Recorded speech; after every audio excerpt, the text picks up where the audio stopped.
Hello everyone, welcome back to another Starships 2.0 tutorial.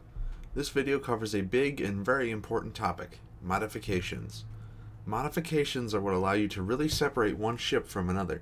Modifications can do a wide variety of things for your ship, such as giving your ship new features, giving it more skill proficiencies, improving its ability scores, and much more. I'm going to cover the basics behind modifications, as covering each mod individually would take a very long time. First, each modification belongs to one of 5 categories: engineering, operation, suite, universal, and weapon. Each category has its own associated cost, but I'll discuss costs more in depth in a future video. Your ship will have a number of vacant modification slots available to it based on its size. Tiny ships get 10 mods, small ships get 20, medium get 30, large get 50, huge get 60, and gargantuan get 70. You can increase your ship's modification capacity by installing equipment rooms. This modification capacity is not a hard limit.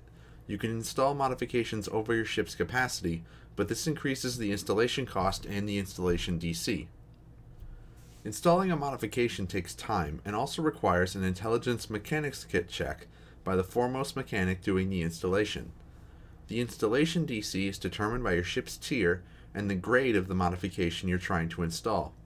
There are 6 modification grades: grade 0 for modifications that don't have a grade listed, and grades 1, 2, 3, 4, and 5. To determine the DC you need to make to install a modification, consult this chart by following the row and column that correspond to the modification's grade and your ship's tier. Where they intersect is the installation DC. For example, if I want to install a grade 4 mod on a tier 2 ship, the installation DC is 28. The short version of this chart is the higher your ship's tier is, the easier it is to install any modifications you might want. As mentioned previously, modifications have a grade. Higher grade mods are more expensive and are more rare, but can be quite powerful. In the sizes and tiers video, I mentioned that ships start with a handful of modifications based on their size. With the exception of tiny ships, which have a choice of 2 fixed modification sets, you're allowed to freely choose modifications to install as stock modifications except for suite modifications, unless otherwise specified. These modifications are free and do not require installation, however they do count against your modification capacity. These modifications must also be grade 0 modifications, which means they must not have a grade listed for them to be eligible. Any modifications you gain from Starship tier features are also free in cost and require no installation check, and they don't take up a modification slot or suite slot unless otherwise stated. Modifications can also have prerequisites. Without having a modification's prerequisite installed, the modification won't function. For example, the backup hyperdrive modification has the hyperdrive slot modification listed as a prerequisite, so the backup hyperdrive won't function without a hyperdrive slot also being installed onto your ship. Let's talk about the mod categories individually now. First, we have engineering mods.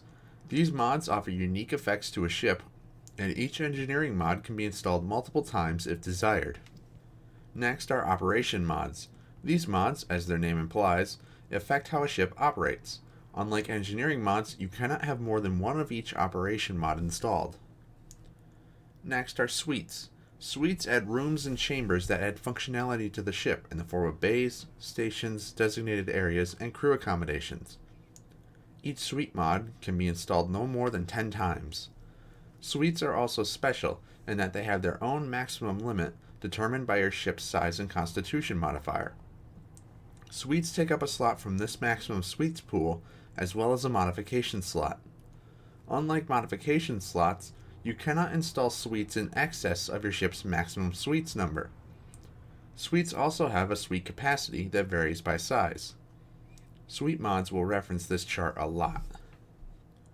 Next, we have universal mods. These mods impart passive benefits to your ship. Like operation mods, you cannot have more than one of each universal mod installed. Lastly, we have weapon mods. These, as their name implies, deal with the installation and improvement of weapon systems. Like engineering mods, each weapon mod can be installed multiple times. And that about wraps up the modifications section.